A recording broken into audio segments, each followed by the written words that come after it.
ଭାବୁଥିଲା ଗୋଟା ମାଛ କେମିତି ସିଝିବ ଆଶ୍ଚର୍ଯ୍ୟ ଲାଗୁଥିବ ନା ପିଲାମାନେ। ଖାଲି କଣ୍ଟା ରହିଛି।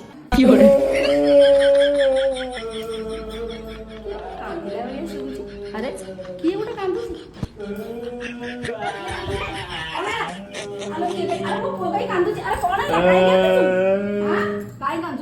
ବାପା ମତେ ବାଡେଇଲେ। ବାପା କାଇଁ ବାଡେଇଲେ ମତେ? ତୁ କହିଲୁ ଗୋଟା ମାଛ ଆଣେ ଆମେ ଗୋଟା ମାଛ ଡାଲମା କରିବା। ବାପା ମତେ ନ ଜାଣି କିଛି ମତେ କାଇଁ ବାଡେଇଲେ? ଆରେ ହଁ ବା ମୁଁ ବା କହିଥିଲି ଗୋଟା ମାଛ ଆଇଲେ ଗୋଟା ମାଛ ଡାଲମା କରି କୁଆଡେ ଗଲା ବାପା? ଚାଲୁ ଛାତ ଉପରେ ଚାଲ।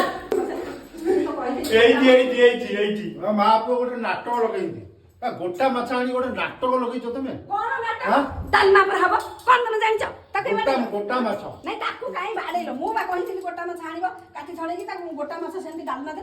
ଜାଣିନା ତ କେମିତି ଗୋଟା ମାଛ ଡାଲମା ହୁଏ? ତମକୁ ଦିଆ ହବନି ଖାଇବାକୁ ହେଲା। ଗୋଟେ ମାଛ 500 ଗ୍ରାମ ସାଙ୍ଗକୁ 500 ଗ୍ରାମ ଡାଲି, ଅଦା ପିଆଜ ରସୁଣ। ପିଆଜ ଦିଟା ନବ, ବଡ ବଡ ଦିଟା, ନା କଞ୍ଚା ଦିଆ ହବ ଡାଲମାରେ, ତାପରେ କଷା ହେଇକି ଦିଆ ହବ। ପିଲାମାନେ ଦେଖନ୍ତୁ ମାଛକୁ ଟିକେ ତେଲ ହଳଦୀ ଟିକେ ଲଗେଇଦେଲି, ତାପରେ ଟିକେ ତେଲ ଲଗେଇ ଦଉଛି କାହିଁକି ନା ସେ ଡାଲମା ଭିତରକୁ ଯିବ ତ ସଜବାଜ ହେଇକି। ତା ଆଖିରେ ଟିକେ କଳା ଲଗେଇଦେ। ବସେଇକି ଏବେ ପରିବା ସବୁ ପକେଇଦେବେ। ସବୁ ପରିବା ଏକାବେଳେ ପଡିବ, ତା ସହିତ ମାଛ ବି ପଡିବ। ଭାବୁଥିଲା ଗୋଟା ମାଛ କେମିତି ସିଝିବ ଆଶ୍ଚର୍ଯ୍ୟ ଲାଗୁଥିବ ନା ପିଲାମାନେ। ସିଝିଲାଣି, ମାଛ ବି ସିଝିଲାଣି, ମାନେ ଦର ସିଝା ଆସେ ହେଲାଣି, ଆଉ ଟିକେ ଟିକେ ସିଝିବ। ହେଲେ ପିଲାମାନେ କୋଉ କୋଉ ଗାଁରୁ କି ଜିଲ୍ଲାରୁ ଦେଖୁଛ ଟିକେ କମେଣ୍ଟରେ କରି କହନ୍ତାନି, ମୁଁ ଟିକେ ଜାଣନ୍ତି। ମୁଁ ହଉଛି ମାଉସୀ ଖୋର୍ଦ୍ଧା ଜିଲ୍ଲା ଭୁବନେଶ୍ୱର। ପିଲାମାନେ ମୁଁ ଏବେ ନେଇଛି ସୋରିଷ ତେଲ, ତମେ ମାନେ କିରୋସିନି ନିଅ, ଡିଜେଲ ନିଅ, ପେଟ୍ରୋଲ ନିଅ, ଯାହା ତମେ ନେଇପାର, କି ରିଫାଇନ ଯାହା କରିପାର। ମୁଁ ପିଆଜ ପକେଇଲେ ପିଲାମାନଙ୍କ ସାଙ୍ଗ ପୁଅକୁ ଭୁଲିଗଲାଣି, ତେଲ ଗରମ ହେଇଗଲାଣି, ପିଲାମାନେ ସବୁ ଭୁଲି ଯାଉଛି। ଗୋଟା ମସଲା ଟିକେ ରଖିଥିଲି ପକେଇବା ପାଇଁ, ମୁଁ ପିଆଜ ଲାଲ କଲର ହେଇ ଆସିଲାଣି। ଧନିଆ ଜିରା ଅଦା ପିଆଜ ରସୁଣ ସବୁ ବଟା